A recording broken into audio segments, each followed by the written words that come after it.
And he immediately kind of pulled me in to start doing research for the movie.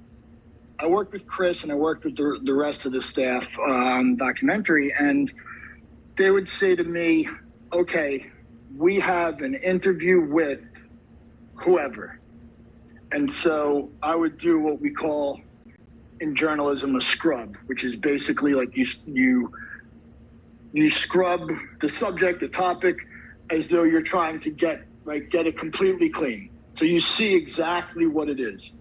So if they were going to interview Linda Mautner, Kristen Jacobs, whoever, I would try and find out everything I could about the person's position on kratom. Mm-hmm. I would try to find out within reason. I mean, I wasn't doing opposition research per se. I would find out within reason, maybe if it was someone like Kristen Jacobs, I mean, was she getting campaign donations from the big anti-kratom lobby or whatever?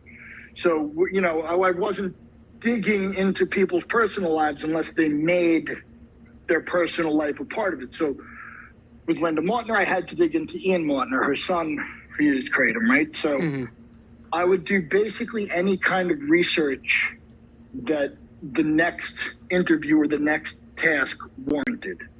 Let's talk about Linda Mautner. She was the one whose son committed suicide, and she was in the Leap of Faith movie, and she blamed it on kratom.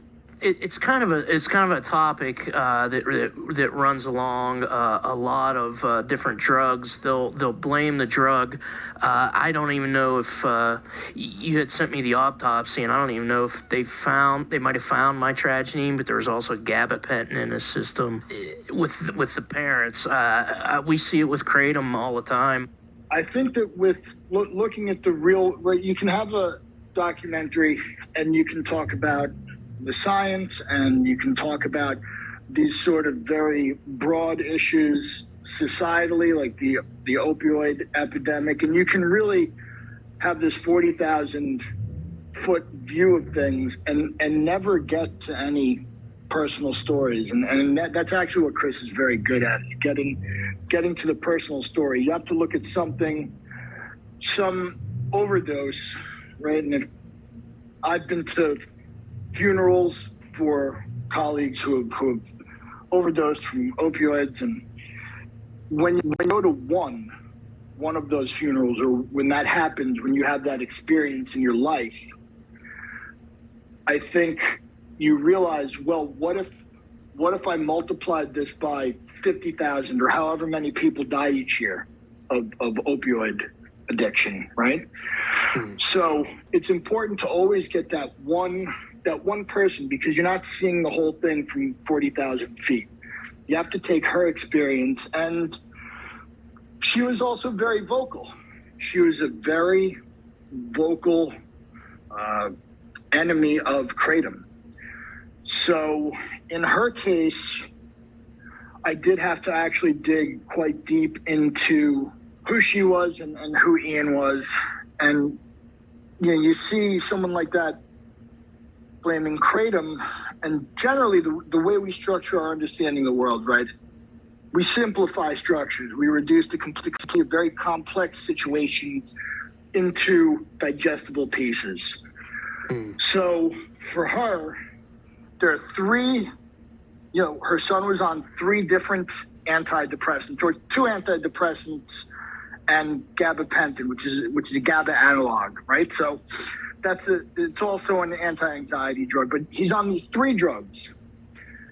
These 3 drugs that the FDA says, hey, this will increase the risk of suicide, right? So she knows he's on these drugs, and he dies by suicide. So she's saying to herself, presumably, well, wait, he had these problems, and these are the medications that fix these problems. And if I'm the one who greenlit these medications, I said, yes, go get treated, use these medications.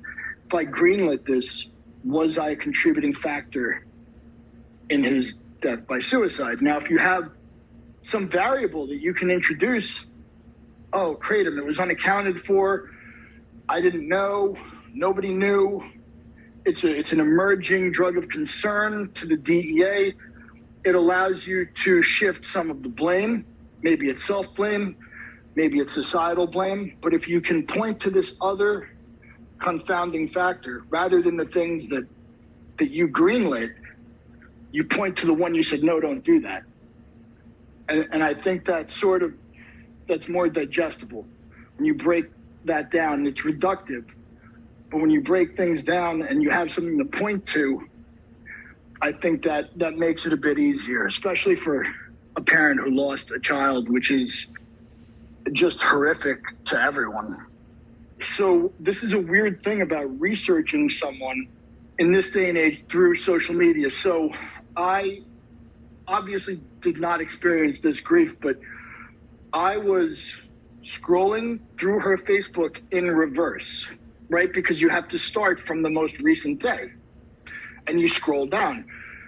So I could feel myself getting anxious and getting upset because I was moving backwards through her recovery towards this moment of extreme pain in her life, right?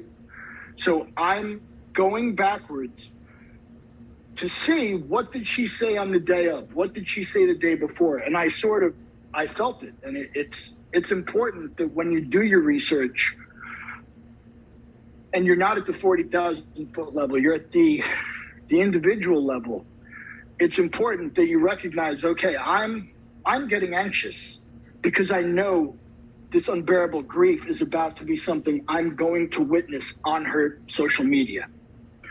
So, it's difficult to cope with.